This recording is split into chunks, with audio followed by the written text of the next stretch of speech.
Yo, what is going on, everybody? Happy Wednesday, Moon Knight Wednesday. We got some stuff to discuss about this episode. I mean, oh my gosh.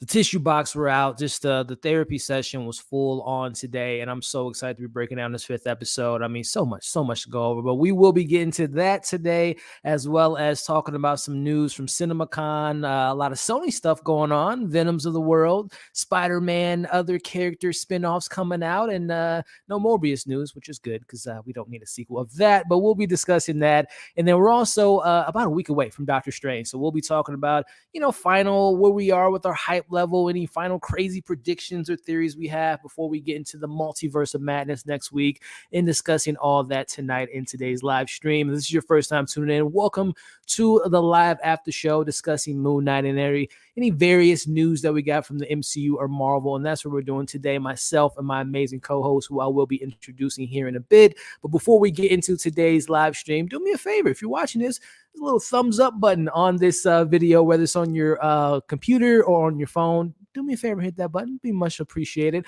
As well as let's have a discussion in the live chat. Let us know your thoughts on the episode, your thoughts on the news we'll be talking about, and let's have some fun tonight. So with all that being said, time to bring in my co-host, bringing in this one here. I'm so excited to have her every single week, get her thoughts on the episodes, news. Very excited to be talking Sony with her tonight, and as well as all the other things that we have on the docket. I'm talking about the one and only Amanda. How we doing? Hi, I am so excited to talk about this episode with you guys tonight, and obviously that fire Sony news for me, so I'm happy. Sony came in guns blazing, like, hey, we got 1 million Spider-Man characters, and we're going to pick them all and do individual movies on them. Hey, to each his own. We're going to get into that discussion tonight, Amanda, but if you want to let the fine folks at home know, who are you? What is the awesome content you have out there for the people when they can find you? Yeah, of course. Well, you guys can always follow me over at AMX NDA Reviews on Twitter, Instagram, and Letterboxd. You can check out my work over at geekbomb.net. You can check my work at Collider. I just started writing for them, so there's a couple of listicles up there, top 10 stuff, so you can check me out there. And my website, candidcinema.com, my YouTube, Candid Cinema, all of it is down below, but I'm an entertainment journalist and film critic, and right now I'm obsessed with Moon Knight. I have this custom-made hat from Stefano Bove Art on Instagram, so go check him out. He did Loki and Captain America caps for me as well, so Moon Knight's awesome, and I love being here every Wednesday with these gems and everyone in the comments. So excited. I know we talked about this a while ago, but I can say on camera now, congratulations with the Collider gig. That is so awesome. Guys, Amanda is just such a talented individual on the writing with the pen, the video she puts out. She's just an incredible content creator, incredible person. So definitely check her out, guys. Check out her links and all that stuff in the bio and the description, I should say, of this video. You won't be disappointed. But let's talk about my man here coming in from the East Coast. He always has some great takes, letting us know his thoughts on the latest movies and news, and having a good time doing so. I'm talking about the one and only Chris from Tait. What's up, man? What up? Happy Wednesday.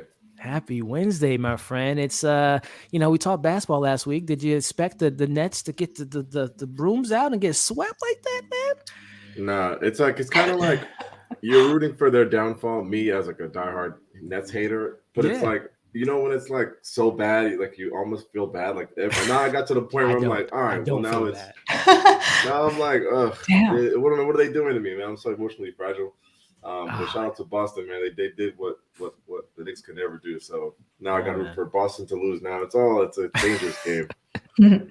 Well, shout out to Toronto. I know Amanda. I don't know if if they can pull off the upset, but at least they're giving the 76ers a fight. Those rappers always giving a fight. If anybody can do it, it's Toronto. Yeah, I'm excited. They got that Drake magic. You never know. Never know. I think what is the next game is tomorrow, Thursday, and then of course Game 7 Saturday. There you go. You heard it here first. I need to go downtown to Jurassic Park, fam. I gotta go. So I'm excited. Well, Chris, do us a favor, man. Why don't you let the fine folks at home know who you are and when they can find you, my man? Yes. What's up? Happy Wednesday, everybody. My name is Chris Tait, representing Tait's Take. All my information is in this video. It's in there. Just go look for it. But I cover movies and TV shows, try to give you a little background on the content you're checking out, and then let you know if I think it's worth your time watching it, streaming it, going to the movie theaters, all that kind of stuff. So if you're into that kind of thing, you hit that subscribe, and let's talk Marvel. Yes, sir. Yes, sir. You guys heard it. Check them out. Links in the bio. What's the next Taste Take, man? What's the next thing you got lined up for the folks at home, man? I gotta do the freaking 365. I gotta get my freak in. Yeah, So I gotta do that. Yeah, I gotta do that. Yeah, I saw that you have a video up. I didn't get to watch it yet. I was even behind on Moon Knight too. Gotta watch that. And then there's another Netflix documentary that I have coming for next week. I don't know if you probably saw the trailer with the Our Father, with the guy who has like I have. Yeah. So I'm gonna break that down once I get to it. It sounds sloppy. Hey man, I love those type of stories that Netflix gives us. What about you, Amanda? What's the next thing you're checking out in the review world for the people out there? Yeah, I think the next one that I have is probably The Quest for Disney Plus. I have a screener coming for that one. It's more like geared towards kids, but I wanted to just dabble about it. It's an action adventure, so I wanted to check that out. And then I'm rewatching Stranger Things from the beginning. Ooh, great idea. Because I completely fell off after I think season 2, and then I don't remember anything. So I'm like, you know what? Let me just do a quick rewatch, and then obviously season 4 comes out at the end of May. So I think I can finish it, and I may do some reviews for my channel. Is season 3? That's with the mall, right? There. That's where with Billy being possessed and all that stuff. And then the girls, like the worker at the mall, she's like the new character. Maya Ethan Hawke's daughter, no less. Yeah. I'm excited. I'm excited. Where are you at with it, man? You say you already started. Or you going to begin starting? I think I'm like episode 3 right now of season 1. So I gotta hammer through. Hold somehow. I gotta do it. Does it still hold up for you? Yeah, like I think the score really does it in the first season for me, and then like the kids are just phenomenal actors, and it's so like amazing to see them so young and be so good.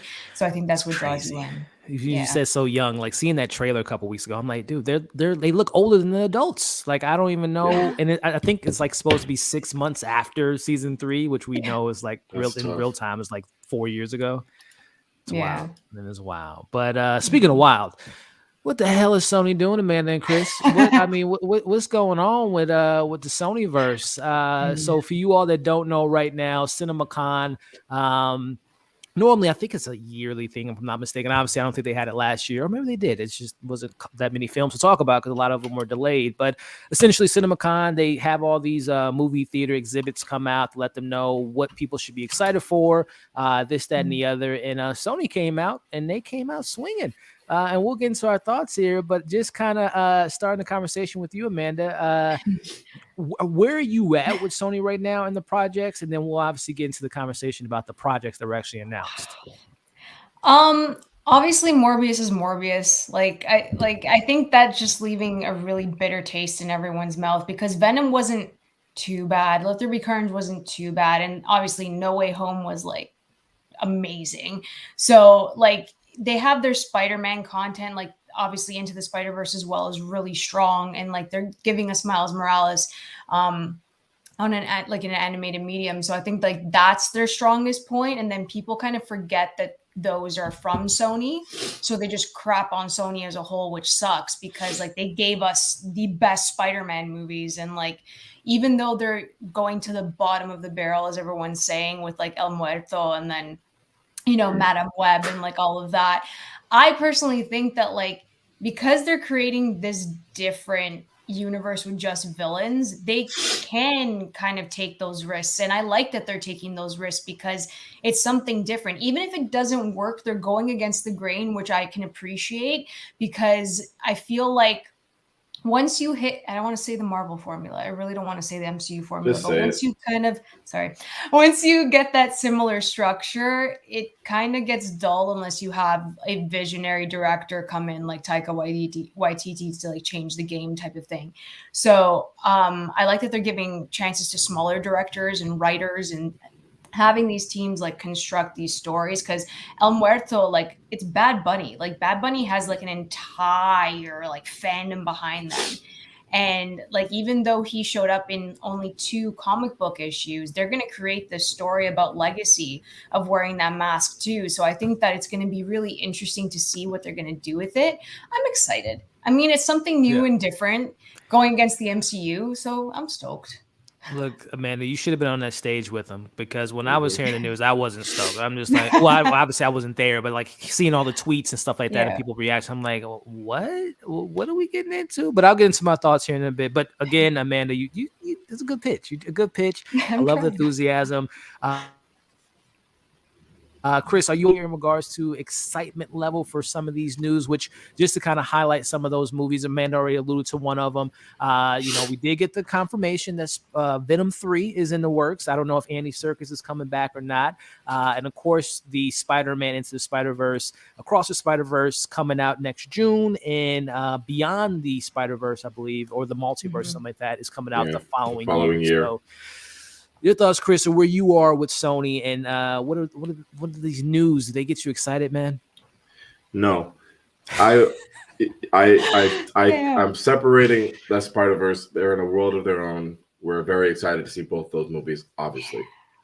The problem with Sony, and I pre-hate when people just like hate on ideas before they come out. Like Bad Bunny in this movie, like, okay, like yeah, it could be like a bad thing, but it's like, how do we know before we see this trailer? Or like, just like, I don't like that the people on the internet that like pre-hate things.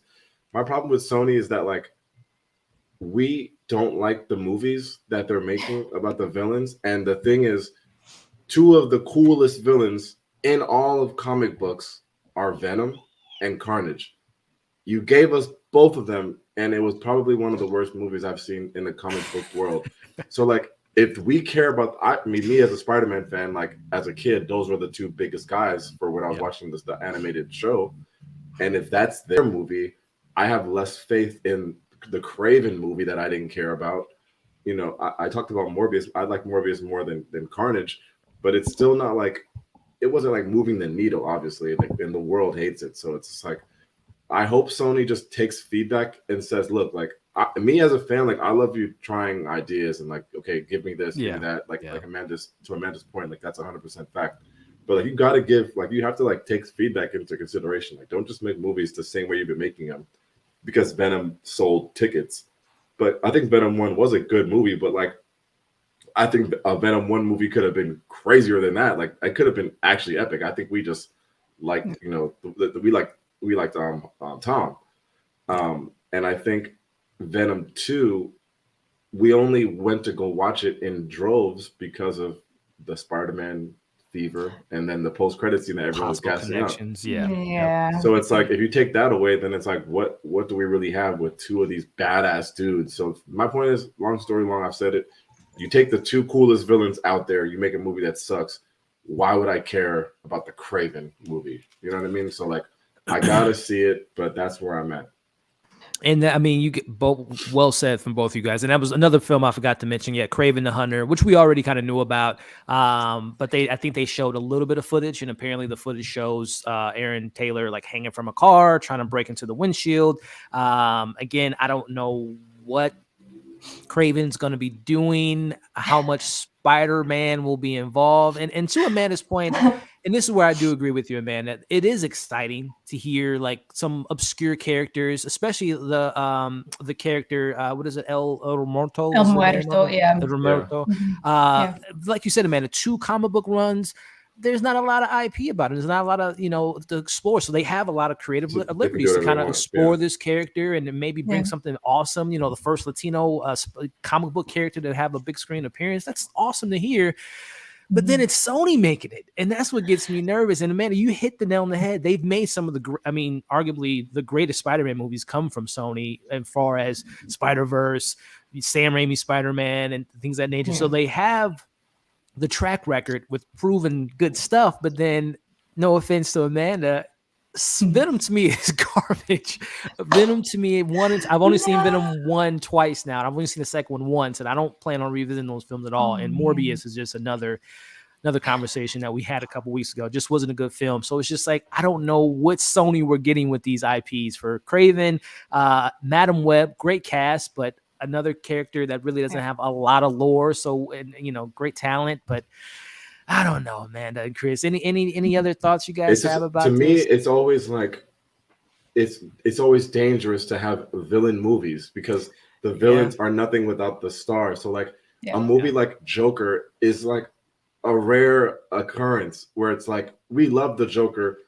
That's probably like the one villain like that could do that. But even then, like they had to put little Bruce Wayne in it just so we can get a little just to like, have that connection. We needed that, like, and it was nonsense. Kind of like a small part of the movie, but we actually needed it. So it's like it's even harder for Sony to be doing this when it's like we never, as kids, grew up watching the villains by themselves. It was always how Spider-Man interacts with them.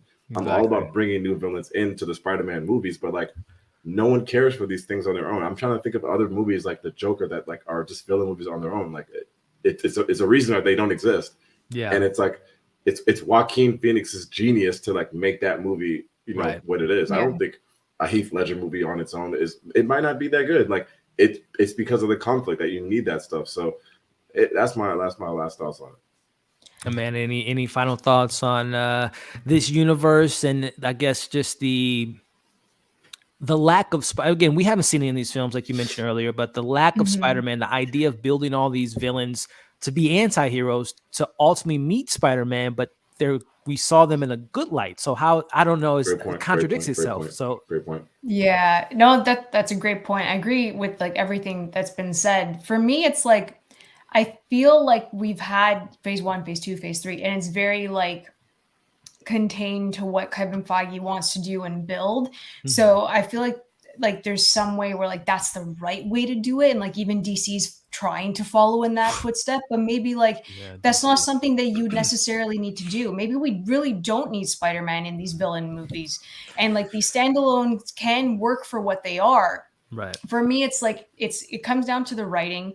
It comes down to the editing room, and Morbius is a big one that suffered in the editing room, and like you could tell that things were all over the place, and it things were taken out. So it's just how they fix it in post and like how strong a story they're trying to tell. I think that Morbius had a good story. It's a decent story, but again, suffered in post. So for me, I'm down for an Aunt May movie. Let's do it. Like I am totally okay with that. It's just the fact that for me, the uniqueness that comes with the Sony Marvel verse is the fact that like it's darker. They're going against the grain and they're giving these characters that maybe Marvel, like the MCU, wouldn't even have brought in, wouldn't even have thought about. And I think that's really important, especially if we're getting like female-led films. We're getting like our first Latino character in the Sony Marvelverse, like in like live action. Right. So I think that's the more important thing, and goes over like them, like everyone being worried for it. Like, let's just see what happens. Even if they're good or like okay, that's perfectly fine. Not everything has to also be a masterpiece, right? Like, if it's a good time, cool. Like, Let There Be Carnage was like popcorn movie. I'm laughing at the stupidity. Let's do this type of thing. So for me, it's like if Venom gets dumber, I'm there. Like, let's do it. Why not? I just think it's like unfair because it's like people grew up like those were like some badass characters. So it's like, I don't want Venom and Carnage to be like the let's laugh at how bad this is. Like, Craven, okay, cool, maybe.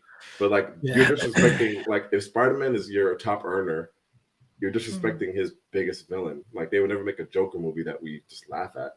Like it just wouldn't happen. It's interesting. It is very interesting to see what they do. I don't think they'll be, and it's so weird that they've gotten, these are talented individuals that are attaching themselves to these Sony projects. Like regardless of how we feel about Jared Leto, he is an Oscar-winning actor. Obviously that film didn't work out, at least for us. Had a good start. Had a good start and definitely didn't end well. Aaron Taylor Johnson, great up-and-coming actor. He's definitely kind of, shifted his career in more serious roles in the last 5 to 7 years. I'm not too familiar with Bad Bunny on the TV or movie side. I think his first film will be Bullet Train. I think that's like his first appearance on the big screen. I know he's done some wrestling stuff before. So, it'll be interesting to see that. So, Tom Hardy, I mean, his resume speaks for himself. So there's something there. There's something that they're pitching these actors to being like, hey, come on, and you'll get your big movie. Something's there. Something, yes.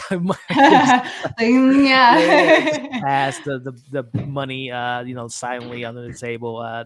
We'll go ahead and make this happen if you can take those, add some more zeros to it. But we'll see. Again, like Amanda said, I do applaud the risk, if we want to call it that, trying something different, going against the grain. But just right now, it's just not working entirely for me. But hey, we'll see what these films have to offer in the coming years. And I guess any other CinemaCon stuff that, I mean, it's not Marvel related, but I know they also announced the slate of the rest of their films. We know about the Black Panther 2s of the world and all that stuff. But Avatar 2, are you guys excited about the what came out about that, Amanda? The glasses that they've had everyone wear to see the 15 minutes of footage they showed? No, I'm not excited. No. I'm not excited. I honestly, watching the first one in theaters, like I remember sitting there and like it was an 11 a.m. screening. The movie was 3 hours, popped on those 3D glasses. It was amazing, which is perfectly fine in the theater. You take it out of theaters and you watch it at home, it is not the same experience whatsoever.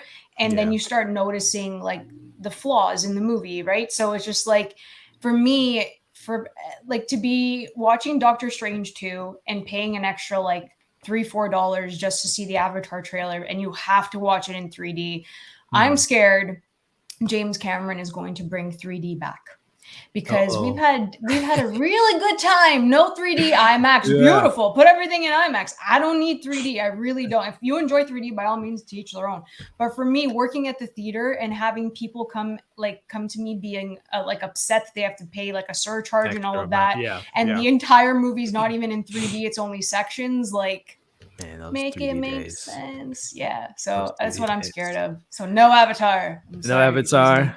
What about you, Chris? We got, as far as other movie news, they announced the Batman 2 will be coming hopefully in the next coming years. Matt Reeves is back. Robert Pattinson is back. I'm trying to think, is there any other bigger news? I know the Ghostbuster 2 that they're working on, Afterlife. I don't think it gets bigger than Avatar 2. I was very late on the Avatar train, and I just respect James. It's like, especially from like a technological advancement. So it's like, I don't think anyone likes or prefers 3D, but I'm wondering if he just figured out a way to make it better. And I just like, this is 2022 3D. Like we complained about like 2009 3D, like, which you kind of sometimes you get a headache and all that kind of shit. And it was slowly getting better. But I'm very, very curious to see how this looks, especially after like a crazy ass delay like this. Like, I don't even know what year did that come out. Like, actually, what was that? I think it was 2009. Right. Yeah. Which actually, I was Googling once. I was like, why is this movie so popular? But it was like one of the first like big like 3D movies. Plus like the recession, I guess. Like people were just like excited to get back outside and just like, and there was not a lot of movies, so they're just like, all right, fuck, we'll just watch Avatar. It was a weird time for movies. That movie was in theaters for 9 months. Which is never going to happen again. So like obviously it's the most profitable film of all time, but it's going to be really interesting. And like you said, Chris, James Cameron, he doesn't miss. I mean, when he wants to make a film, he normally Aliens 2, obviously Terminator 2, and so on and so forth. He always seems to, when he takes this long hiatus, he tends to come back with some fire. So we'll see. And Titanic 2 is going to be crazy. Titanic 2 is going to be fire, man. When we're gonna have to watch. You're gonna have to watch on the boat. You're gonna have to buy boat tickets to watch. Titanic. It's a Titanic Captain America crossover. I would cry. Stop. That makes me so nervous. I can't go on like ships at all because it's just Jack like, and Rose are coming along on the story. God, he could have fit on the thing. He could have. He could have. He could not. Yes, he could. She made her choice. They tried it. No one watched this movie. No one's seen Titanic. They tried it. It didn't work. She made her choice. 70. 70. It will be coming. But hey, which, by the way, I'm a terrible host. Shout out to everyone in the chat sending in their comments on this. Again, everyone in the replay, let us know your thoughts on CinemaCon. What news got you excited? How do you feel about the spunk? I don't even know what they call it. The Spider-Man. What is it? The SMC? Okay. Something. How do you all feel about that? Are you excited for it? Let us know in the comments below. But speaking of excitement, we are literally, I'm talking 7 days, 8 days for some of us on the panel. I won't say who, but some of us will be seeing it a little bit early. Come Monday, I think you guys know what I'm talking about. We're talking about this man, Doctor Strange in the Multiverse of Madness, ladies and gentlemen. It's literally coming out next week, and I can't believe the time has come.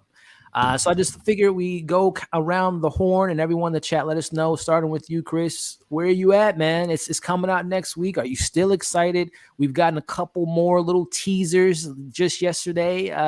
We've speculated, is the Illuminati going to be involved? Well, Baron Mordo did say, Doctor Strange, the Illuminati will see you now. So, I mean, we got all that stuff.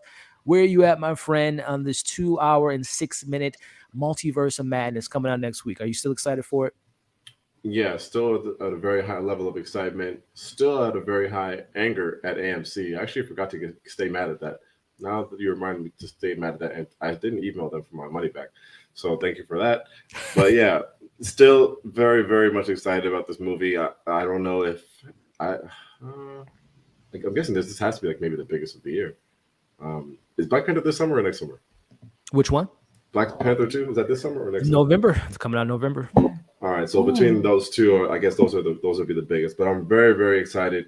At the least, I finally get to see my X-Men, or at least a little slither. So I am very, very excited about that.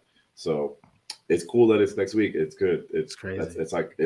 And I'm very excited to see the fucking Avatar trailer. If that's what I paid for. Good call. Yeah, that will be. They did announce that Avatar 2 will be shown in front of this film, which is, I hope we get back to that if we can in film, that trailers are shown in theaters and then make their way online versus the other way around. I think it just creates a different type of excitement level. So I hope that we get more of that. Let's switch things up, in a world where you want people out the house, like, why wouldn't you just incentivize them to just get out? Oh, if you want to see this trailer, come check this movie out. Like, I remember they re-released Michael Jackson's Thriller, and they put it in the theaters. They did they revamped it. They made it 3D, and it was before Hotel Transylvania, some nonsense stupid movie. And I had to get a ticket to watch that stupid movie. Like, this was 2019, and I did that just so I could see the thing. It's not like here's on YouTube. It's like a cool little thing. So anyway, I hope we can do it, man, because those were. I remember what movie was that? I remember Dark Knight did it, where they had it. If you saw Mission Impossible 4. You got to see the first 10 minutes of Dark Knight.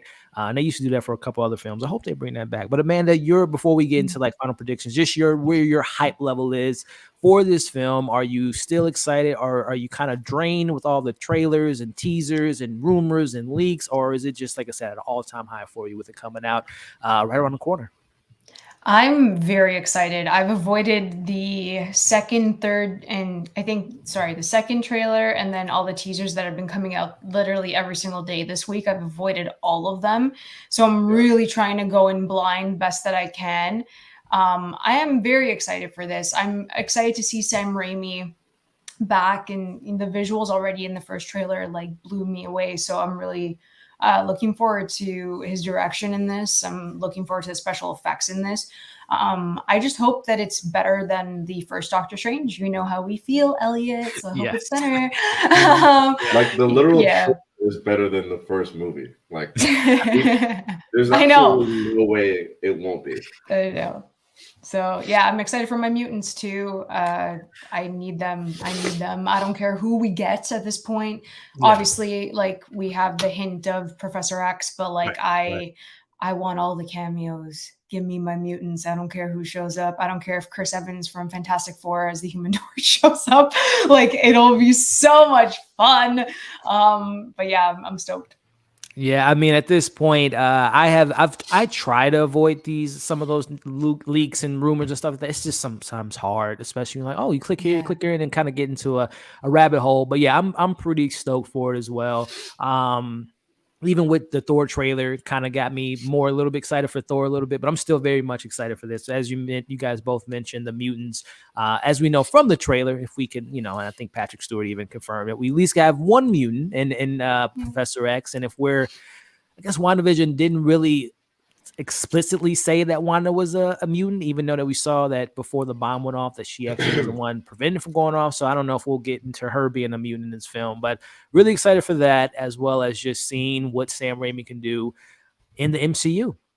And hopefully this experience, even though I know it came out a couple of days ago that he had to kind of add some things, remove some things from Bruce Campbell coming out and kind of candidly saying that, but I'm still very much excited to see what Sam Raimi can do with a Doctor Strange film. But before we wrap this last conversation up, starting with you, Chris, any final crazy ass theory or prediction or one thing that you hope to get from this film before you actually see it next week? No predictions, but I do hope that the Professor X scene is like just more than that. Like that's not just a cameo. And we don't, like I hope that they really go into that. And I know you guys always like to argue about recasting T'Challa and all this, but I guess now that I'm thinking of it, like if you did recast T'Challa, this movie would have been cool just to get that out the way. Like if he's part of the Illuminati, you bring in the new T'Challa in this scene so that it's like you get it out the way before Black Panther 2 comes. I'm just thinking about that. That's all I have. It's a nice little theory. I think, unfortunately, that might be a little bit too much to bear for Sam Raimi in this film because that is a lot of it comes with a lot of baggage and unfortunateness that comes with that. But that's a pretty interesting idea, Chris. I like that, man. But Amanda, you got your Moon Knight hat on. I don't know, is a Moon Knight reference or two in this new film, or is any other character? Look, if we don't even see Moon Knight in the Moon Knight show, we're not going to see him in Doctor Strange.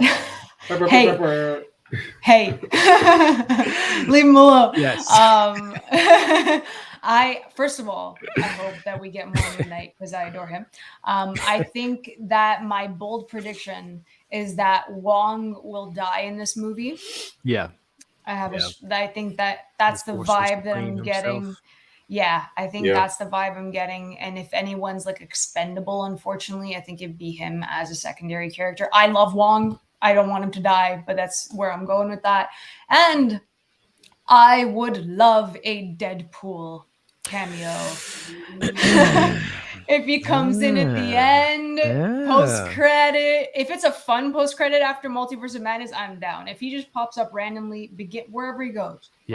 I just need him. So. Ooh, a Deadpool cameo. That would be pretty wild. I mean, talk about perfect ways to bring in a character. Multiverse of Madness. Who's more mad than the Merc with the mouth? That would be pretty cool. So, man, you guys got some nice there. I think for me, the big prediction, the theory thing I want is a good movie. I want actually a good movie. I want to like Doctor Strange like everyone else does. Granted, we've talked about it a million times. I like the Infinity War Doctor Strange. I like the What If Doctor Strange, but every other appearance from this character, I could care less about him, even in his own film. So I do hope to like Doctor Strange. I also hope that we get a good emotional story with Wanda and that conclusion. It does make me nervous that it's only 2 hours and 6 minutes, but hey, some people have done a lot with a little sometimes. So hopefully Sam Raimi is able to manage out screen time and a cohesive story. And it's not just, as you guys kind of allude to, cameo, going here, this multiverse. Oh, look at all these bright, cool colors. I hope it's actually like a good cohesive film. So, because right now, Everything, Everywhere, All at Once is the greatest multiverse film I've ever seen. So that's my bar is pretty high. So we'll see if Doctor Strange can get on that level of that film. But let us know in the comments, guys, where you all are at, hype level, predictions, theories, what you all hope to get in this new Doctor Strange film. And let's talk about it in the comments. But listen, talk about madness. This episode here, guys, had me. I told Amanda and Chris before we went live. I watched it spent about an hour, so I watched it. I'm still just thinking about how emotional it was. Like, to me, I compared this to what we got in WandaVision, which I think for me was the most like emotional episode of any MCU show so far, with grief and her talking to Vision, all that. But this episode took it there, Amanda and Chris. And just before we get into this, like, break it all down, just starting with you, Amanda, your thoughts on this episode 5, which was titled Asylum. It's the best episode of an MCU show. I think that the writing was extremely strong. They explored his DID in a way that people can understand it while mixing in the Egyptian mythology too. Like, there was a balance between those two things. And Mohamed Diab as a director, I would love to see more from him, because what he's done in his respective episodes, I thought he did extremely well. But yeah, it's very emotional. Mark Spector is like, he has become one of my favorite characters next to Steve Rogers. And like, that's saying a lot for me. And I think that he's one of the most traumatic characters. He's been traumatized and is very emotional, that we've all been connected to him through the story. And I think that we need to know more. We need to know more about Mark Spector, and it's important to have the discussion surrounding DID because many shows don't do that, many films don't do that.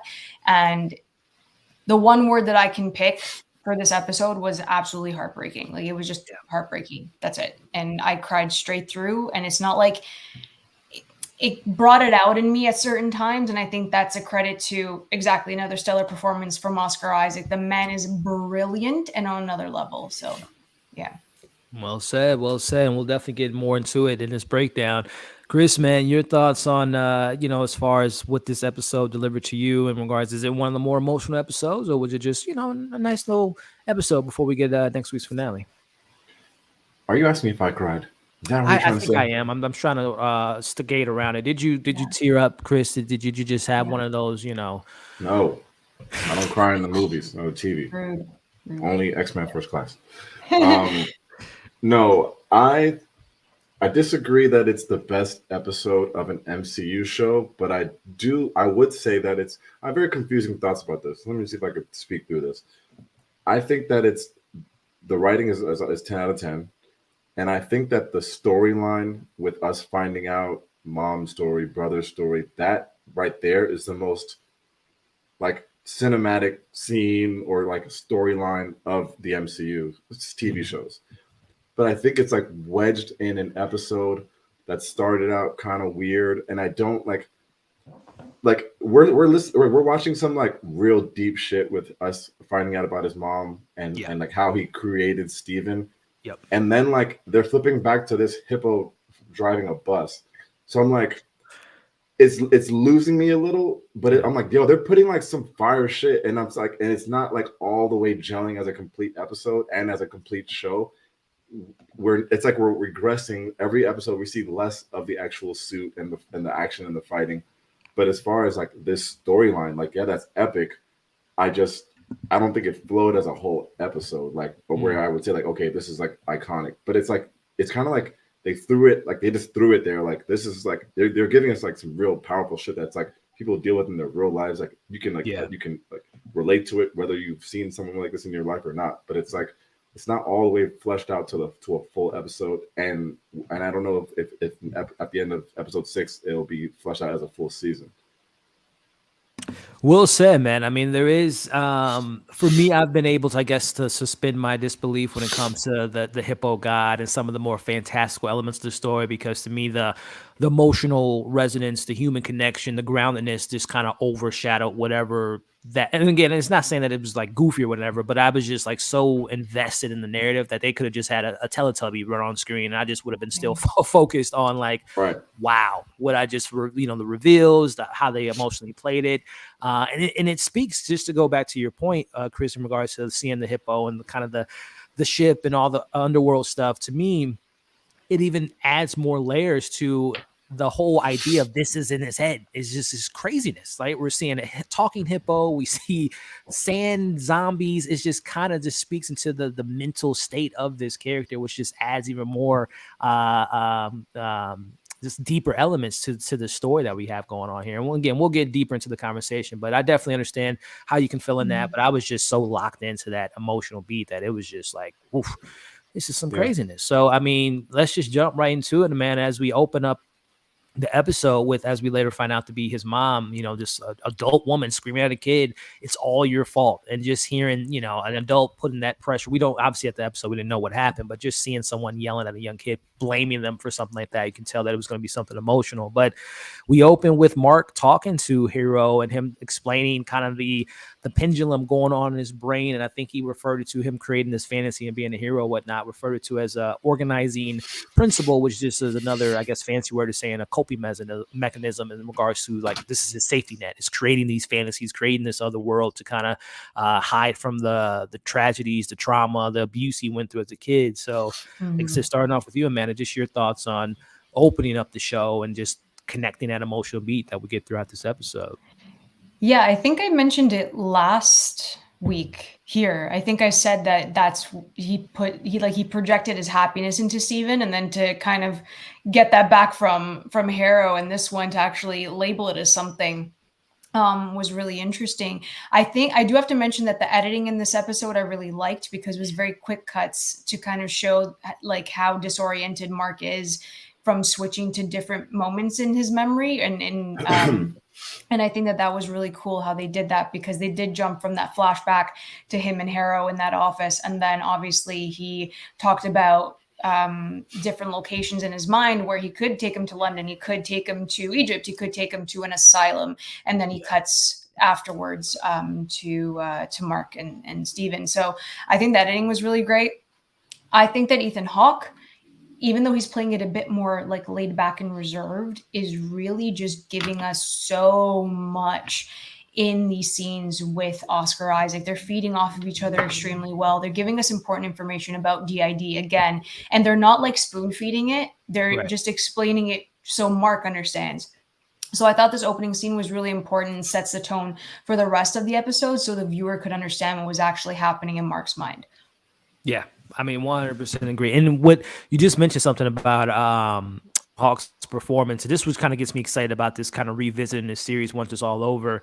Just thinking of how Ethan is portraying the character, and if this is a fake world as regards to the villain of Arthur Hero, I'm starting to think about some of those, like we talked about, I think it was episode 2, when we were like, what are these people doing watching, you know, these Will videos, and the way that he's kind of talking to him, it almost felt like a therapist talking to its patient, and, you know, going to the kitchen line and having him, you know, it almost seems like very kind of like they were in a mental facility the whole time. So again, I'm very excited to kind of go back and revisit his cadence in his voice, how calm he was, because he is portrayed as a calming therapist. So again, I'm really, really excited to revisit it. But Chris, man, tossing to you on this opening sequence, and then again, putting a label on this organizing principle, him using this as a coping mechanism to avoid the traumas he's experienced as a young kid.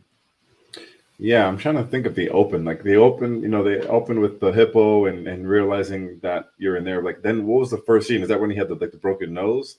That scene? Yeah, literally the very first scene is him, the woman will later to be his mom, yelling at him, "It's all your fault." And then we cut into him yelling, screaming with his broken nose, and that's when Hero gives him all the labeling of the organizing principle. Yeah, I think the show's just doing a good job of like keeping us like, damn, like where are we? Like, and Ethan Hawke is doing his own like Oscar Isaac impression of playing basically two roles too. Right. Right. And I think Oscar is acting like it's what we've been seeing it before episode 4 was really cool with the reflections and all that. But like, you really think that there's two guys when you're watching it throughout this whole episode. You get a little bit of it in end of 4, but it took it to another level where you really think, and like you can get you're sad that one of them is not going to be around when we get to that part of the episode. But it's like, it's very impressive overall for both of them as far as like a performance standpoint. 100%, man. And it's performances, man. I mean, it's Oscar Isaac, man. I know you alluded to it, but just a quick question for you, Chris, as far as like, I know it's hard to kind of think of all the acting that we got in MCU so far, but just like, is it top 5 for you, man? Is this what we've getting from Oscar Isaac in this role so far? I mean, it's number 1 for MCU for sure. Oh, number 1 for you as well? For MCU shows, yeah. For the TV shows, yeah. I don't know if you're asking for all the movies and all that. I'm sure there's a lot to that. Of course, there's some deep stories and some great acting. From our heroes and our villains.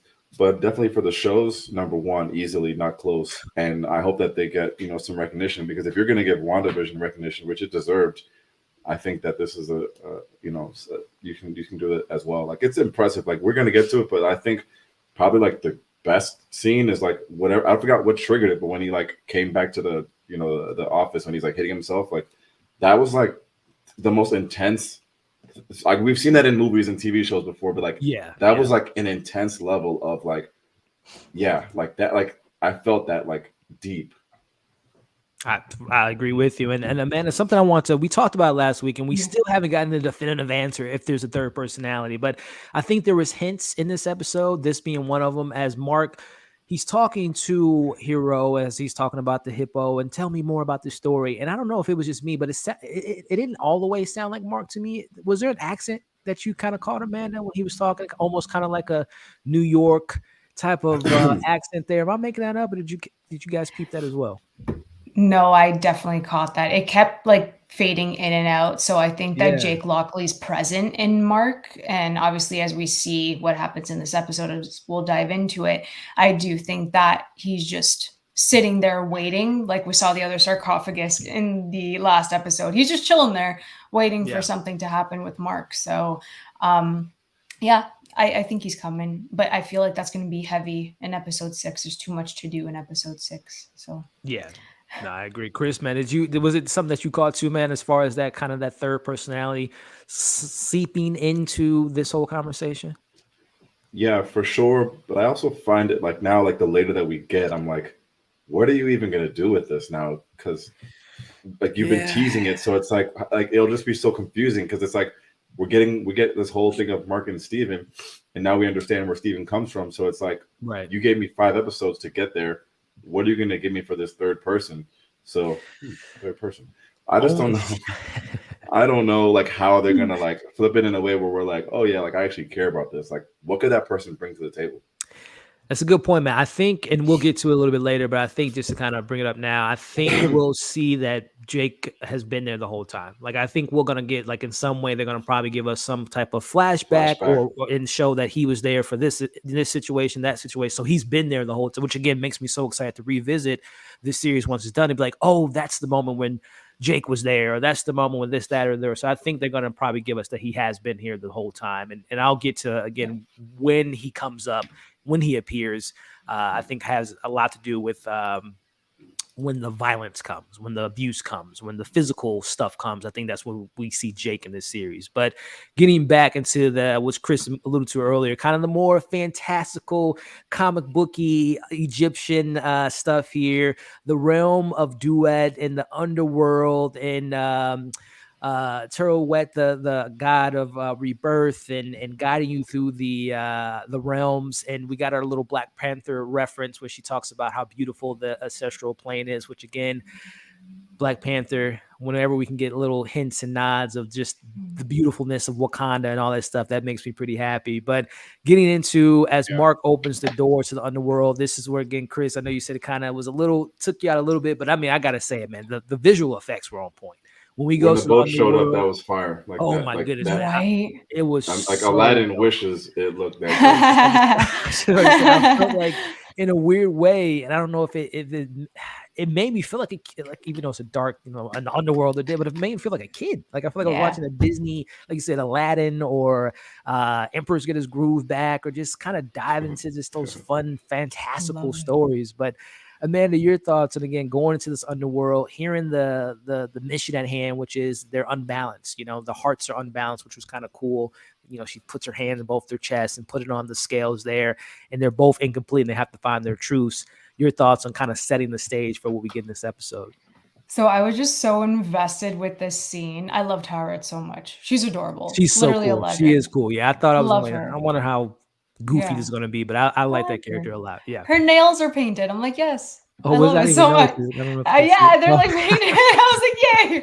I noticed. Obviously. That's funny. But I was so invested in this already. Like I was hooked the second this started. And then when they opened the door, I literally said, I'm like, whoa, like this looks so cool. And it looked beautiful. Again, I really like that they dive into this mythology. It's something that it's fresh, it's different, and I love that they explored that. And then they went. I feel like they went full out in this episode to kind of show where they're at with this. I'm gonna speak on the balance of the hearts later on, because it ties into what Steven eventually finds out. So I love that it was just a simple task to get across and then to explore Mark's memories. I thought everything was just very straightforward. I wasn't confused at all in this episode. And it gave a chance to dive into Mark's backstory, and it was so strong in how they did it visually. Again, Mohammed Diab, dude, visuals were on point, and how you directed this was really, really good. It's something you just mentioned there, man. Just thinking about this episode, 10 years ago, this is no way this character is having any presence on TV, let alone a movie. But the fact that we have come so long in the MCU and just comic book IPs that we can get into conversations about, walking amongst the dead, going to the land of the Reeves, having this hippo god explain all this stuff. Like, again, the audience 10 years ago, this would have been right over the head. This is garbage. This is trash. What are we looking at? But we've seen Thanos. We've went to the Quantumanium. I mean, it's just so crazy how we've come this far along, but it just blows my mind. But Chris, man, your thoughts on, again, all this kind of, I don't want to say exposition because it fit narratively within what was going on there, but just the visuals, the story, all this stuff, man. What do you have to say about all this kind of this stuff that we got going on? Yeah, again, I thought the visuals were 10 out of 10. I was very impressed. Like all that, I was like, oh, no, it just looked really cool seeing that. Again, I guess it was just like my least favorite part of the episode, like having her explain this about the scales and all that. Like I wasn't like following it 100%. And I know, like Amanda said, like, oh, like she understood it. Maybe I just missed it. I was like, where are they going? Like, is this U-turn really going to work? Like, I had a lot of questions, reaching in, pulling their hearts out and weighing the hearts. I like the idea of, hey, you have to reveal something to get to this next level. Like I like that because then that brings you back to like the hammer, where it's like if you can lift the hammer only when you're worthy. So it's like it brought me back to like that kind of like parallel. But that's kind of what like my takeaways from that whole scene. Yeah, no, I mean, and then we have been, the whole weighing of the scales, the whole Arthur side of Ahmed and how she goes about worrying if people are destined or clean or good or not. So good people, so I mean, it is just so cool just to see that visual, how they represent that side of it. And visually speaking within this episode, it was just something that definitely deserves a lot of praise from a production standpoint. Because there were some moments, I think we talked about it early on, episodes 1 and 2, some of the visual effects, like on the jackal and some of the other stuff didn't look as clean, but maybe they had to save some of that budget, which is crazy that they're saving. This is Disney we're talking here. They have unlimited resources, but they definitely, the visual effects have gotten cleaner as each episode has kind of went on and on and on. But getting more into the head of Mark and Steven here, we see this little, which we get to the scene a little bit later, but Mark's like, or Steven's like, oh, do you not remember this memory? When he's standing in the street, he's, oh, it's just, me being in the street, but we'll get to that scene a little bit later there in regards to what he was doing in the streets there. But we go into this room. And again, I applaud Disney for at least taking the efforts to get dark and kind of twist it. We're in the room full of dead people, Amanda. All of the victims that Mark has put vengeance on as the vengeance of Fizz for Kanju, as we see him going through all the people, and he remembers all of them, right? It reminds me of kind of the Bucky moment where he's like, oh, I remember all of them, all the victims, as he's going through this room, Dubai, New York. And then there's a kid that pops up. Very Sixth Sense going on, all these dead people walking around. Mark tells Steven not to chase after his kid, but unfortunately Steven goes, locks Mark out, and then we meet Steven, Mark, his history, their family, and his young brother. Your thoughts on this whole kind of reveal of the past of Mark Spector? I loved everything about this. I felt like they really leaned into the horror elements, like you said, a bit more, which we need. There was also a callback of like Steven saying that he would draw the line of like killing children, and then obviously the child pops up in that room, and Mark doesn't even say anything, and Steven automatically goes to him. I like that there was a side of Mark where he kept all of this inside, obviously, and that he carried the people that he murdered. He carried that with him, and like that's the past that he has, and Steven has to open up to that. I do have to say that having different rooms for different memories was visually well done.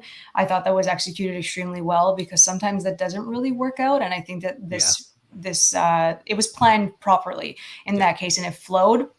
I love the subtlety that it tied in his younger brother in that case, where there is a room of dead people, so you have to like link it. It's like, well, who's this kid?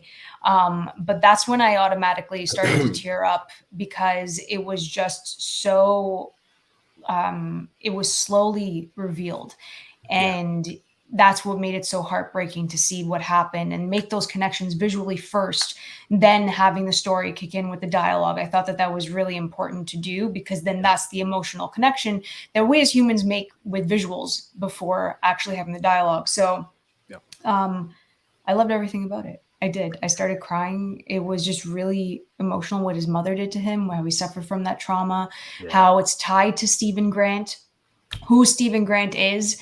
And I feel like it's a projection of all of his happiness, and he just wanted to keep it in a little box and remember that he could be happy at one time. And I think that's why his heart wasn't full, because he didn't accept that. He didn't accept his trauma or his past, and he had to go through it in this episode. Yeah. I mean, well said, man. Chris, same thing. You know, when I was watching the scene, immediately, I don't know why I went to Split with Kevin when he created those, and we got to, you know, we didn't visually see it, but we heard what, you know, happened to his dad, and obviously tied into the whole M. Night Shyamalan train verse or whatnot. But either way, man, your thoughts on this reveal on his young brother? They go in this cave, unfortunately seeing Steven trying to save the little boy, ultimately, you know, saving his brother literally in this scene, but it's revealed that he drowned. And this is where we learned that his mom just abandoned him. She blamed everything on Mark, saying that she was, you know, he was jealous and this, that, and the other. Your thoughts on all this, man? Yeah, this is a good scene, and then it's an even better scene when you get to the end of the episode, just like thinking back on the journey that it went on. So like, I'm sure like for Amanda watching it for the second and third times, maybe fifth by now. You're probably watching it right now, but I think it's like it's probably something you appreciate more on the second time, because like, you understand like where we're going with it. But it was cool because like you want all the backstory you can get on Mark and Steven. So it was a well done scene, and the mom was acting pretty good too. Like I thought she had a good performance for her little role. Yeah, the dad was cool too. Yeah, exactly. Yeah. And I don't know if I'm overlooking this. Again, I know the whole, is it real? Is it fake? Is it in his head? I don't know if this was alluding to Kanju, like presence was always around Mark, or is this, again, if this is just part of his journey? Amanda and Chris, do you guys have any thoughts on that? On Kanju, like, I don't want to say targeting Mark since he was a kid, but did you guys take anything away from this kind of, this moment of, again, I'm pretty sure this is like, I thought they were gonna kind of explain it. And not, yeah, and like I was like, oh yeah, they'll get back to that, and they didn't get back to it. Maybe next episode he'll explain, like, yeah, I've been around you this whole time since he was a kid. Yeah. What about you, man? Did you have any thoughts on that kind of little Easter egg of a sorts? I think it was just that Mark always knew that like that was the moment where he would kind of turn bad, maybe like that was like the bad memories, and like that was the representation of Khonshu actually coming to him in this like in that memory particularly. So I think that that's just always been tied because of his journey as a mercenary. Makes sense. Yeah, I mean, again, so many little things. Again, on a revisit, you could be like, oh, and again, that's what makes a show like this so unique in its own way. But we move on from seeing, again, this kind of montage of a sorts of after what happened to his brother, and we learn as Steven is going through the different levels of the house that, again, their mom never celebrated his birthdays, always blamed him, and then we kind of cut through the years for a teenage version of Mark eventually leaving home. His dad is, you know, begging him to stay, but he's just at the point now where it's just like, I'm an adult. You know, I never had my mom's support. She's always blamed me. I need to, you know, separate myself from the situation, which starting off, he's, you know, not having your mom there and having that pressure of being responsible for your brother's death definitely will push you out of the home and push you out of the house. But we kind of get a little bit more of that the question that we had last week: what exactly happened to Lila's dad? Which we didn't get any of her in this episode, but we get at least some of her story continuing in this episode, which we kind of speculated, and we actually got to see it on screen. We didn't see Bushman. I thought that we were going to actually get the introduction of that character, you know, because I think they casted the character, if I'm not mistaken, an actor is playing him, so we might get him in episode 6, or it might have been cut, or whatever the case may be. But Amanda, your thoughts on this scene where we see what actually happened with the mercenary side of Mark as he's crawling up the tomb, and we see the manipulation of Kanju telling him, you know, I'll give you a second chance at life and give you more purpose if you decide to vow to be my vengeance, be my Moon Knight. Yeah, I love that scene. I thought it was a really strong scene. It was wicked. I understood it as like Mark wanted to keep going to kind of maybe, I don't know, like he received that trauma, like he went through all of that, he was abused, and he still wanted to kind of get that out of his system in some way. So if Khonshu would save him and give him like a purpose, like that was a different purpose where he could utilize that anger that he harnessed in some way, like that's the way that I kind of interpreted that. So I love his voice too. Khonshu's voice is That's just so fire. iconic. It's so good. F. Murray, I think is his F. actor's Murray name. Abraham. Yeah, Abraham, yeah. he's Such a so good voice. good. Yeah. But yeah, I really liked it. I did kind of. I hated that Layla wasn't in this episode just because Yeah, it's she a was female missing. character. It just Yeah. didn't make Yeah. sense to like plop this here, and then you have the conversation with his like the father, and like she's not present. So they have a lot of loose ends to tie up in 6, and Oh, yeah. like it's gonna be really rough not having her in this one. But that scene was amazing to finally say that like my Moon Knight, like it just sounded so good. That was the Leonardo DiCaprio meme. Was like, there's the title. It's there. Yeah. There it is. Exactly. But Chris, man, your thoughts on again seeing the carnage being laid out by Bushman and him being responsible for Layla's death, but the rebirth of Mark Spector becoming Khonshu's Vengeance of Fist of Vengeance. Yeah, I don't have a lot on this scene, but it was a very cool scene. Like I actually like really enjoyed it, and I was like, well, of course, then it's like the only time we get to see the suit this episode. Yeah. But I'm like, it really like paints a complete picture of the episode. Like you're understanding a lot more after when you get to this scene too, and you know, as we get to the end of the episode, like you just see like okay, like they're getting us to where we need to be. Yeah. Albeit perhaps late or maybe too late. For only having one more episode left, but I thought visually this was like a really cool looking scene, and it explained a lot. And I thought that one of the purposes of this scene was to show like, well, he was dead and he brought him back. He could just do it again, or I thought that's where we were going with it. But I guess we'll see like where we go.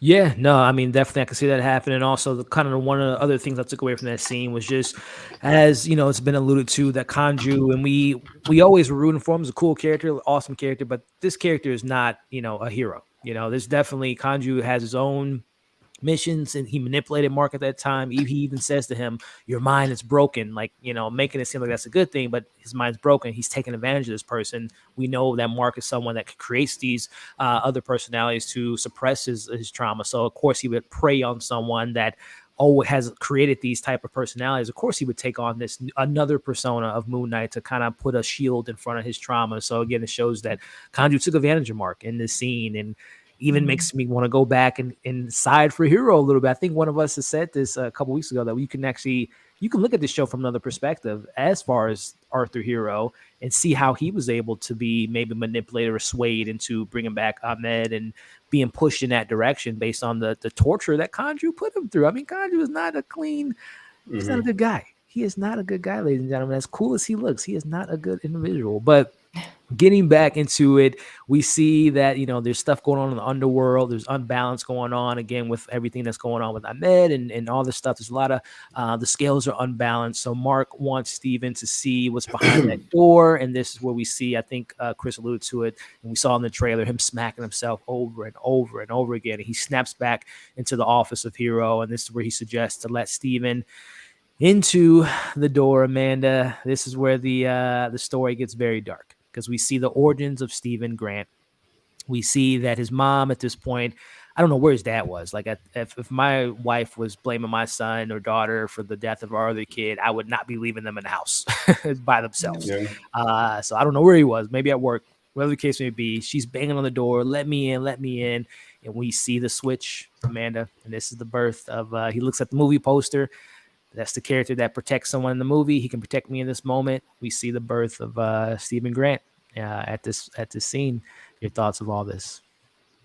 Just chills, tears. The kid was great. I thought that transition was difficult to do, especially for a child to do, let alone Oscar Isaac doing it multiple times throughout this series. The kid was great. Especially like Chris said it before, when you see Steven and then you see Mark, they're, to me, and like as we've said, they're two separate characters. So to watch one of them cry over something different and then Mark crying over something different, like it was just so powerful. And I think that's why this scene in particular is so overwhelming, because Mark knows his past. He knows his tragic past. Steven doesn't.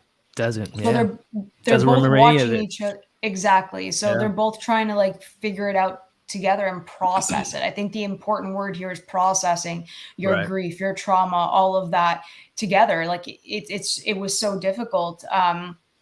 But again, to put all of your comfort and love and good memories into something like Stephen Grant in order to protect yourself, like it, oh my God, it's such a powerful moment in the MCU for sure. It is. It is. I mean, it explains again. I was very critical on Steven for his few episodes. Just like this happy-go-lucky guy is so annoying, but he's only seen the good stuff in life, right? He's only seen the good side of his mom, the good side of his life, and doesn't. And Mark protected him, shielded him from all that stuff. But Chris, man, your thoughts on this scene here? Again, Marvel. I can't think of another time ever in the MCU when we see like child abuse ever to this extent, and seeing someone creating this personality. We see this, the superheroes are always the heroes, but we never really see the heroes at this moment of their lives, like a kid being abused by his mom. That's some really MCU. They're touching on new territory. Yeah, no, it's heavy stuff. Plus, it's just something that the MCU doesn't show it, but a lot of movies and TV shows don't show kids getting abused by their moms, like maybe by their dads. Yeah, scripts. So it's an interesting, thing to see. I think your point about the dad is a good point, because like the guy is a nice guy, so like he probably wouldn't be just allowing this to happen. So I don't know if I'm married to this idea, but maybe I would have just had it where like the kid, the brother dies, and the dad blames the mom, and then the mom blames Mark. So then he's like out of the house. He leaves the family. Yeah. So it's like you lose the angle of the dad being the nice guy, so you do lose that. Yeah. But it makes more sense, because it's like you wouldn't have just got to being in your teenage years with your dad doing your birthdays and all that. Like if your mom was that toxic, because she, like, it's not like she slipped in and out. It seems like it's pretty toxic all around. Yeah. So it kind of made it seem like it made it a little harder for me to believe. I'm like would he really just live through this? Or like would the dad who's this nice just go along with this at this whole time? So, and then like, would this mom be so crazy to like blame this kid who, like, she knows it's obviously not the kid's fault? Like more often than not, when you see this in TV shows, they blame themselves unfairly as well. Like the mom shouldn't blame herself either. So I think if you had the dad leaving, it's like another angle of like, all right, like I lost my kid and I lost my husband. Like now I'm just stuck with you. Like it's like a reminder of what I've lost. So it's not even so much about me blaming you, but it's just like, like if it wasn't for you, maybe I wouldn't even, like, maybe things would just be normal.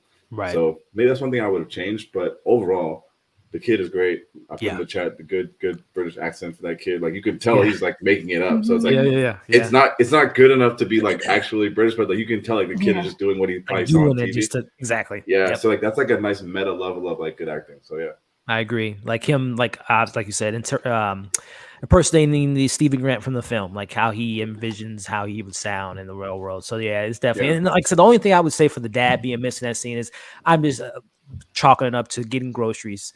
And this is the one time that he wasn't home, that he left them two at home, and this is the result of him being gone at work or again getting groceries or whatever. You know, it was a big house too. Maybe he was in the basement or in the backyard clean. I don't know, but it was, unfortunately, it was enough time for that scene to happen. And I mentioned earlier, this is when I thought that, going back to Jake's appearance in this episode, I think this, because we never really, again, I don't think they would have shown him getting beat, but I almost took that scene as maybe that's when Jake could have stepped in. That's when Jake could have been created to take on the actual physical pain of what his mom's doing. And that's where, going back to when we think we saw Jake in the earlier episodes, him killing the people after Mark was beat up and knocked out when they were fighting on the roof, and Jake takes care of that more physical stuff, the more abuse of this angle of it all.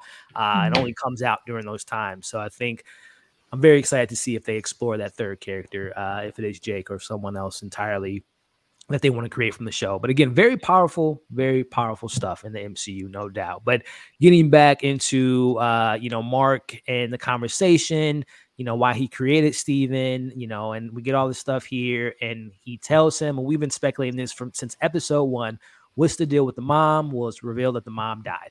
And this is where Steven snaps, goes back to Hero's office. Hero tells him to go back in to confront the situation. And that's where we get the whole being in the streets. Mark couldn't go to Sheva, which is their the wake for his mom. He's drinking, and he's in the streets on his knees, crying, apologizing. And then again, we see Steven comes up oh, where am I? And calls his mom. I mean, at that point, Chris, I don't know how you didn't get at least a little bit like kind of like, damn. No, it's good. Damn. No, it's powerful stuff. It was good. It worked. Yeah, I mean, your thoughts, man, on this whole kind of again revealing he couldn't go to his mom, the wake, and again seeing when Steven is brought up is when those moments when he doesn't want to face the drama. Yeah, I mean, we lose a lot of people in the MCU, and like those are like sad moments. But I feel like a moment like this has been, like what hit me. It was like more emotional than even those moments. Like this, like I talk about this a lot. You know, you guys hate Black Widow, but the scene at the dinner table when the sister is saying like how real it was to her, like it's like a small moment, but it was very impactful to me. So like him like calling his mom to say that he's lost sat outside of her wake. That is like the deepest thing that I've seen on television in a long time.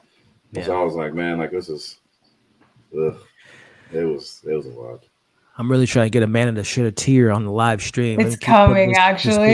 Here. Let's see. We can maybe bring this up here. The grandfather from Up here. Let's see if we can get it, guys. Now, but Amanda, your thoughts on this whole scene? Just the brilliance of it. It shows grief in like a very different way and how to process it. And in this case, for someone who does suffer from DID, he just completely switched to a happy memory, switched to a different person where the mother was still present. And I think that's what is the most heartbreaking thing about this, is that he still wanted to be connected to her and remember the good stuff, even though he was abused from his mother. So that's very telling of who Mark Spector is and what he has kept hidden away. And I think that Steven realizing it on top of Mark showing him, and both of them crying at a different level of tears, is just absolutely incredible acting on Oscar Isaac's part, because they're crying for different reasons. So it's just, I don't want to cry right now, but it's just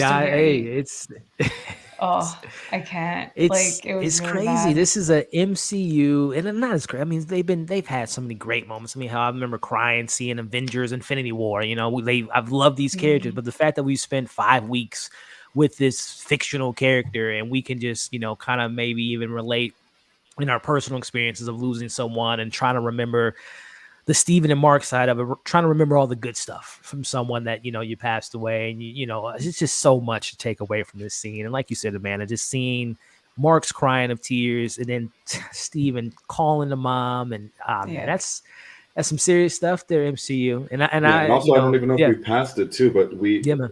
I don't know if we passed it in the episode, but it was also sad when Ethan Hawke is saying, I'll put your mom on the phone right now. Yes, great point. Thank you for bringing that up. Yeah, that was tough. Yeah, and because actually, I think that was that. I think in that following scene, he goes back, and yes, like you just mentioned, he calls and tries to get her on the phone, and that's when he's like, "She's dead," and just like him saying that out loud and trying to run away from that idea. It's and then amazing again, going back to the replay when we see him in episode 1 calling his mom and all the different various points of the mom being brought up. It's crazy, man. Some good stuff there, MCU and the writers and directors of this. That's now I can understand why Oscar Isaac might have signed on for the role, because he's probably like, I don't want to keep revisiting these sadder moments. When can we kick some ass and rock the suit? But this is some great stuff. But getting back into it as we kind of wrap up of the third half, ending up the episode, they don't make it in time. This is when the souls come up. They try to collect them.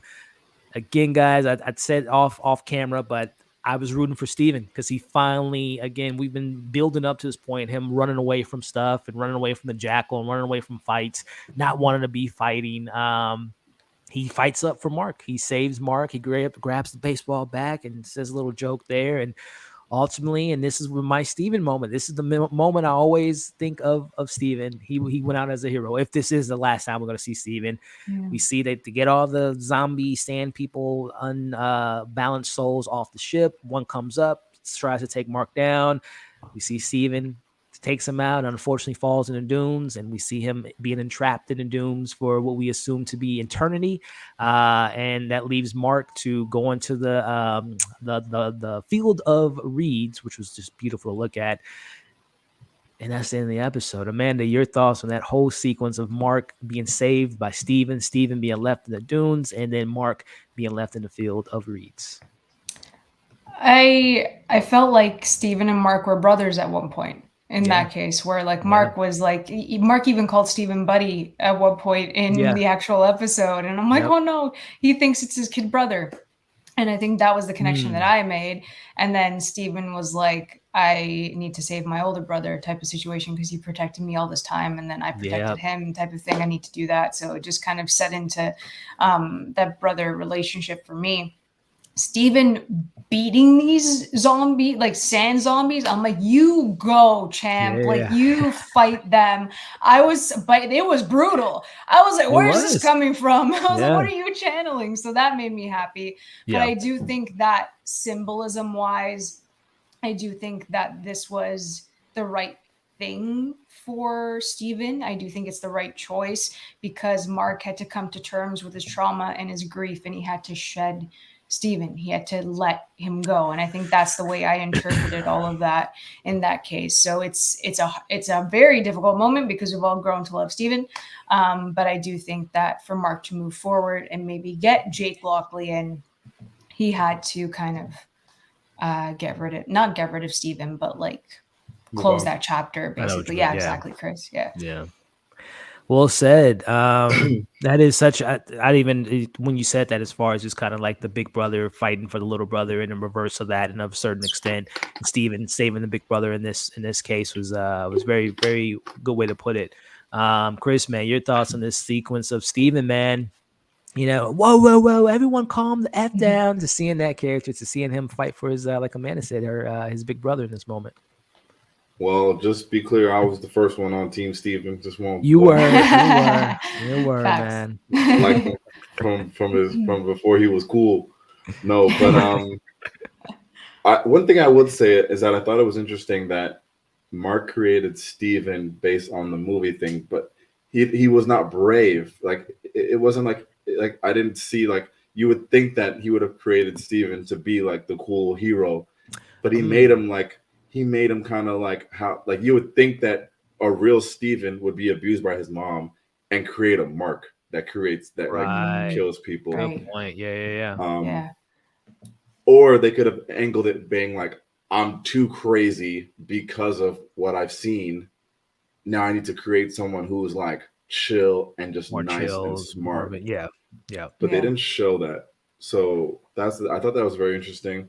But the ending was cool. I was like, I hope this doesn't mean Steven is gone, but I got it from like the show's perspective of like, look, like, you created this guy as like a crutch to help you. Maybe this is you like graduating and just saying like, look, like, I got to a point where, like, you know, for me to move on with like my mental health, like, I need to separate from you. So that's what I thought that they was delivering.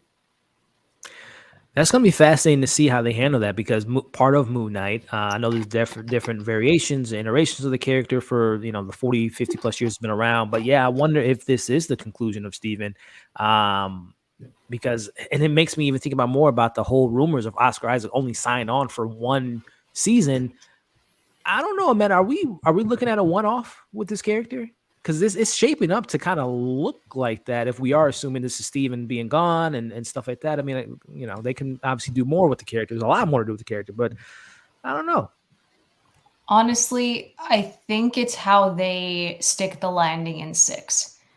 If they tie everything up in a nice little bow without leaving anything like no questions, like nothing, then maybe it'll be a proper one-off. But it's impossible for them to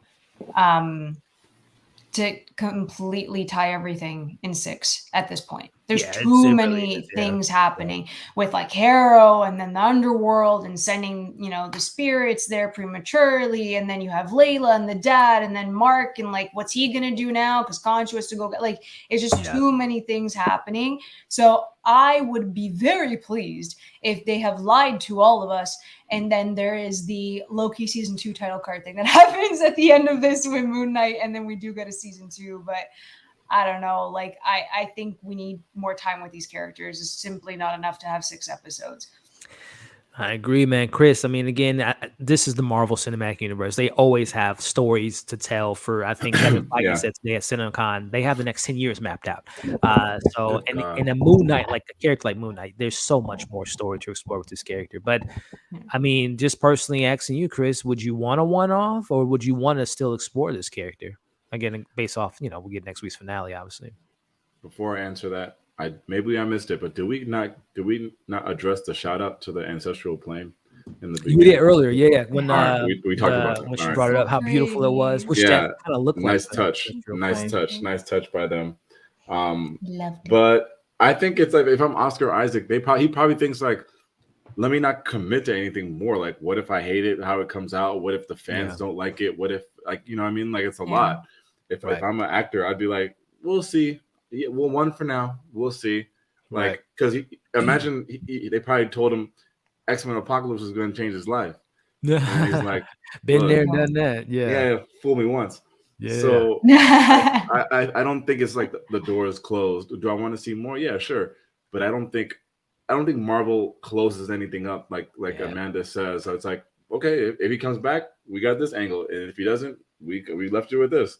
But I really think it depends on the reception of like whether he comes back, and if they make more money, and things are more expensive now, so of course that's going to be tough for like Disney. But I think it'll be open. But yeah, of course, I don't think after tomorrow, next Wednesday, I don't think we'll have enough. Exactly. I don't think they'll have everything buttoned up to Amanda's point. It's interesting because again, this phase 4, and again, we just met the character, but phase 4, the big theme is passing the baton from Black Widow to Yelena to Cap and Bucky, or Sam and Loki and Sylvie and Hawkeye and Kate Bishop. I don't know if they're gonna. That would be really weird to introduce Oscar Isaac as Moon Knight, and then he passes the baton on. I don't know if Layla would be a candidate, as they mentioned earlier, that Kanju would want to consume. Be that's his next one. Yeah, I don't know if they'll go that angle, or I don't know. It'd be really, really interesting to see what they do come next week with this character. But listen, any final theories or predictions or things you all hope to see in next week's finale? Starting with you, Amanda. I think Khonshu is going to save Mark, and because he is like reincarnated again into this character, he's going to develop Jake Lockley. I think that's how we're going to leave off. And that he has another persona, and then that he could maybe travel to New York in that case, and then he's in New York. We don't know. Like, that's a big deal to have him in New York, and to have Moon Knight in New York with the rest of these characters. So that's a possibility. Maybe you can just like end it like that, and then we know that he's in New York, and then we can use him whenever. In that case, I think that's a possibility for next week. But yeah, as long as it's good, please stick this landing, please. Like, that's the thing, Amanda. I said it. I said my review before we went on here that I'll be putting out later, and I said in my review that I hope, because the formula so far, no matter what show has been, every single finale has been. Maybe not Loki. Loki wasn't as spectacle as the other shows, but I was just like, please don't be WandaVision, where we just had before the finale, it was the most emotional episode. And the next one, it was like, wait, what? Witch powers, explosions. It's like, what happened to the other character stuff? So I think, and I seen some trailers leading up to Moon Knight, and I know there's a shot that we haven't seen in the show yet involving a fight of Moon Knight. So I really do hope that they don't take away the emotional stuff they gain in replace of action next week, which is so crazy because this is the same guy for the last 5 weeks who said, I want more action. I was about to say, I know. What is happening? Giving me this emotional stuff, I want to explore those unanswered questions. So I hope it's a good balance, man. Like you said, I hope it's a balance of, fighting cool visual effects or whatnot. I don't know who he's going to be fighting. Like, is he going to be fighting Hero? Who, I don't know. But Chris, man, your thoughts on next week's finale? What is something that you would definitely want to see to really feel like they stuck the landing on this show as a whole? I don't know. I just really have a lot of faith that it won't disappoint me as episode 6. And also, a lot of people love that first episode. I think we all agree that was like I thought it was one of our favorites, the first episode for both of us, all three of us. Yeah. I think so, yeah. But yeah, that it was that writer. He only wrote 1 and 6. So like, I can't imagine a world where like he just, bombs it at the end. Cause it's like, I have a lot of like respect for someone who's like, a creator and they're like, I know how I want this to start and I know how I want this to end. Right. And then I'll give you guys the middle to see, and then we'll work it out. So I have a lot of faith in it.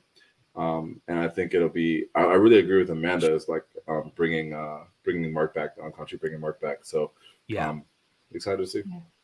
We'll see. Because again, when you're in, if I'm not mistaken, Terwet said that when you're in the Reeves, the field of Reeves, that's eternal happiness. So I don't know if you can, how you pull yourself away from that. If you can, because they broke some rules in this episode. Like she wasn't supposed to help them out when she did. So I don't know if Mark is going to ultimately say he wants to go back to Earth and right his wrongs and save Layla, save the world or whatnot. But we'll see. To the casual fan, like they don't know Jake, right? Yeah, no. Nor do I. So it's like when you watch 5, you're thinking, okay. He got to the he made it. Like he lost Mark. I mean, he lost Steven. He's good now. He's in the freaking field of dreams. So it's like you gotta show like it had like what are you gonna bring up to be like, no, it's not over. You know, there's like he's still dealing with stuff. So I think they have to figure that they'll have to come at that correct. That is, man. I guess Layla, the only thing I can think of is Layla has Ahmed and she's able to free Kanju and Kanju is able to retrieve him from this this field if he so desires to wants to come back and do all that stuff. I don't know. It's really interesting. Man, any more thoughts from you on how Mark is back in the equation? You know what? I don't know. This is all in his head. I guess that's the thing. This can all be in his head. Exactly. I actually have a question. I have a question because I was like talking about this with a friend of mine. And when did he go to the asylum? Like, what's the time frame of him going to the asylum if it's all in his head? So it sounds like, I think Hero said that when his mom died, when Steven's mom died, he was the one that checked them in, I believe. Okay. I missed that. Which still timeline wise, I don't know when he would have done that. Like what age or I don't know. But I think Hero did say that he checked them in if we're theoretically saying that this is made up in his head that Steven was the one that checked them into the mental facility, or less. Chris, did you catch anything differently on that? On when they could have checked in? I forgot it too. You even just said it right there. Yeah. I don't know if anyone in chat, if you guys, they said she died 2 months ago. Okay, got you. Right. So then that's the time frame. When they would, So, I mean, again, I'm very, and I'll be honest, I've checked in on like various episodes of these previous shows, but I've never sat down and watched the entire WandaVision from beginning to end, Loki, like all this stuff. So I'm actually really looking forward to like revisiting this show and catching all the stuff from the beginning and kind of looking at it from another perspective. But hey, that's our perspective. That's our thoughts on this episode, this 5th episode titled The Asylum. As you all can see, we almost had Amanda. She almost cried on live, but she was that close. She was that close. But such a great time. I always love discussing this show with Amanda, and Chris, and everyone in the chat. And of course, we had our thoughts on CinemaCon and Doctor Strange next week. Which by the next time you see us, 2 people on this panel would have seen Multiverse of Madness. So maybe we'll talk about. I got to get on. That's why I got to get on board. I got to make some magic happen. I can't be left in the dust. we might have to give our 2 cents on that film without obviously spoiling anything. We'll see what comes of next week, but can't wait to be back next week with these 2 wonderful people, Amanda and Chris, and everyone in the live chat. Before we head out, Amanda, why don't you let the people know again where you're at, where's your articles, where they can be found, all that good stuff. The stage is yours. Yeah, well, this chat was bumping tonight. You guys were awesome, so thanks for joining us. And it's always fun with you two, as per usual on Wednesdays. You guys can always follow me over at AMX NDA Reviews on Twitter, Instagram, and Letterboxd. I write for Collider, I write for Geek Bomb, and my own website, CandidCinema.com. The links are all below. I have my Moon Knight review up right now on my YouTube channel. And at 8 o'clock p.m. Eastern, right after this one, you can go over to the Suit Up Geeks. I will be doing a live breakdown of episode 5 as well. So, yeah. Do it, guys. Check her out. Links in the description. Again, she'll be live again, as she just mentioned, not too far from now. So definitely head over there and support those wonderful creators and have some more discussions about Moon Knight. But Amanda, it's always a pleasure. Can't wait to chat with you next week. Chris, man, what's up, my guy? Where can the people find you? What's next on Tait's Take? Who's winning? Who's going to win those closeout games with, the Warriors in Denver tonight? Yeah, I really wanted the Warriors to get that out of the way last week. But, me too, bro. On Sunday, I was rooting for them. especially on a comeback too. Like, just get it over with. Like, especially to be losing the whole game. But tonight, I feel good about it. The home crowd's we're gonna bring that energy. I feel good. Just want to get that out the way because, and I want Memphis to keep struggling with Minnesota just to slug that out until 7. So hopefully they feel good about it. But we're not here to talk about those Golden State Warriors. You guys can all find me at Tate's Take. You guys know the information is in the bio. What's next for Tate's Take? I was on like YouTube spring break. It was feeling good. I got to get back to the grind. So I do want to talk about 365. And again, I'm going to talk about Our Father for next week. There's a new Netflix, 2 new Netflix projects that are coming out. So look out for those on the channel coming very, very soon. But I just want to give a shout out to you guys, Amanda and Elliot. You guys are freaking grinding. Shout out to the I don't know, like Amanda has no time to do anything else, and then she just takes more on her plate to do this Collider stuff. And it's just like have her own. Like I just want to give flowers while I can. You know, there's gonna be a time when you get too big, and I won't be able to get this one-on-one time with you. So I'm taking it now to say, like, look, like I recognize the grind, and Elliot, you too. Like I really appreciate you guys just putting out other content for the people, and the grind doesn't go unnoticed. So shout out to you guys. Just a quick little random shout out. Hey man, it's right back at you, brother. Yeah. Your content is in fuego. Love seeing what you're doing on the space, man. You're building your own audience, and again, I couldn't be more happy as a content creator to be able to come across both you guys and be able to call you friends and be able to chat with you every Wednesday.